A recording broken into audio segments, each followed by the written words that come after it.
Shalom, selamat malam Bapak Ibu yang dikasihi Tuhan. Sampai ketemu lagi di dalam acara Sahabat Samba Hamba Tuhan Gereja GECA Karismata Sukabumi. Di Tuhan kami percaya Bapak Ibu semua ada di dalam pemeliharaan Tuhan, karena Tuhan senantiasa ada dalam kehidupan kita semuanya. Marilah kita akan berdoa sebelum lanjut pertemuan pada malam ini. Bapa di surga, kami bersyukur buat pemeliharaan Tuhan sehingga malam ini kami boleh bertemu lagi di dalam acara Sahabat Sapa Hamba Tuhan. Kami mohon supaya pertemuan ini diberkati Tuhan.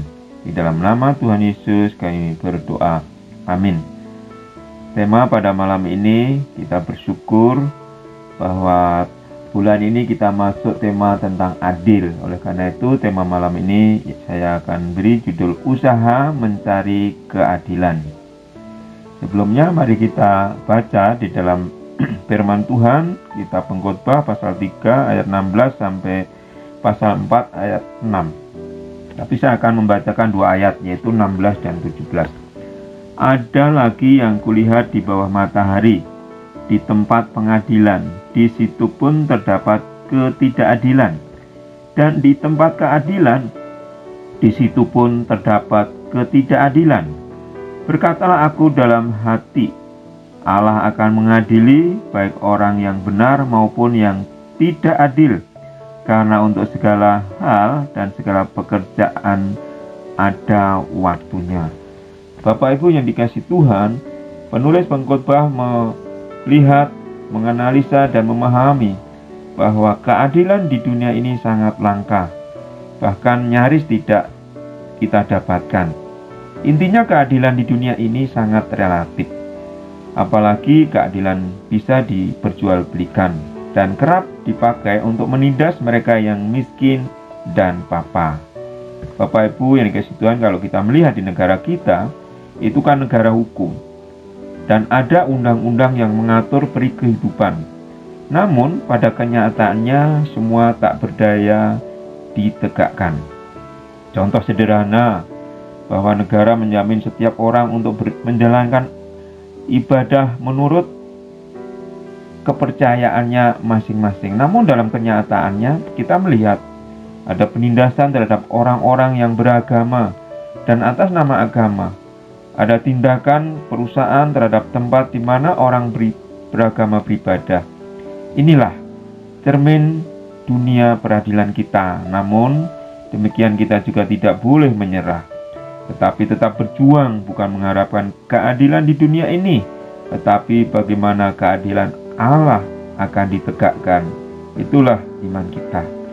Sebagai seorang yang berharap kepada keadilan Allah, tentunya kita tidak boleh tawar hati ketika kita diperlakukan dengan tidak adil.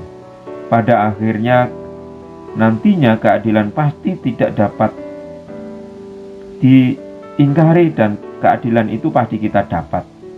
Kepastian hukum pasti kita nikmati, karena kelak Allah akan menjadi hakim yang adil, hakim yang tidak bisa disuap, yang tidak bisa dijual belikan. Kematian adalah sebuah bukti keadilan Allah, karena manusia tidak akan harus terus-menerus mengalami penderitaan oleh tindakan ketidakadilan di dunia ini. Dan kematian dalam proses Allah menyingkirkan manusia dari kondisi ini. Allah membebaskan penderitaan melalui kematian. Oleh sebab itu, di dalam Pengkhotbah pasal 4 ayat 2 di sana juga dikatakan, oleh sebab itu aku menganggap orang-orang mati yang sudah lama meninggal lebih bahagia daripada orang-orang hidup yang sekarang masih hidup. Allah meyakinkan bahwa kita tidak selamanya akan ada di dunia yang tidak adil ini. Oleh karena itu, kita orang beriman, kita masih dalam dunia, dan dunia ini memang sudah dikuasai oleh ketidakadilan, oleh kuasa-kuasa si jahat. Oleh karena itu, mari kita memandang Allah, bahwa satu saat kebenaran itu tidak akan bisa diputarbalikkan, karena Allah yang menjadi hakim sendiri. Oleh karena itu, sebagai perenungan Di dalam Kolose pasal 3 ayat 23, apapun juga yang kamu perbuat, perbuatlah dengan segenap hatimu, seperti untuk Tuhan dan bukan untuk manusia.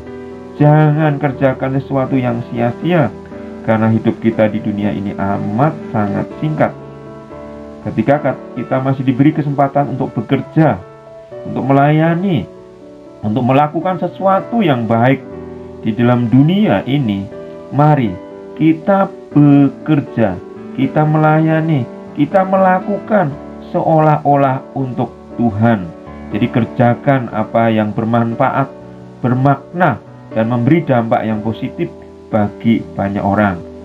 Mari kita bekerja untuk memuliakan Allah dan menjadi saluran berkat bagi dunia ini. Kita ingat bagaimana semangat kita bekerja bagi untuk Tuhan. Inilah suatu hal yang menjadi pengharapan kita di tengah-tengah dunia ini. Sekalipun kita tidak bisa mencari keadilan di dunia ini, tetapi tidak mempengaruhi usaha pekerjaan kita. Apa yang kita lakukan janganlah suatu yang sia-sia, tetapi bila semuanya untuk kemuliaan Tuhan. Karena satu saat nanti penghakiman yang datang dari Tuhan itu akan datang, dan keadilan yang seadil-adilnya itu akan diterima oleh siapapun yang Tuhan izinkan menjalani kehidupan di muka bumi ini.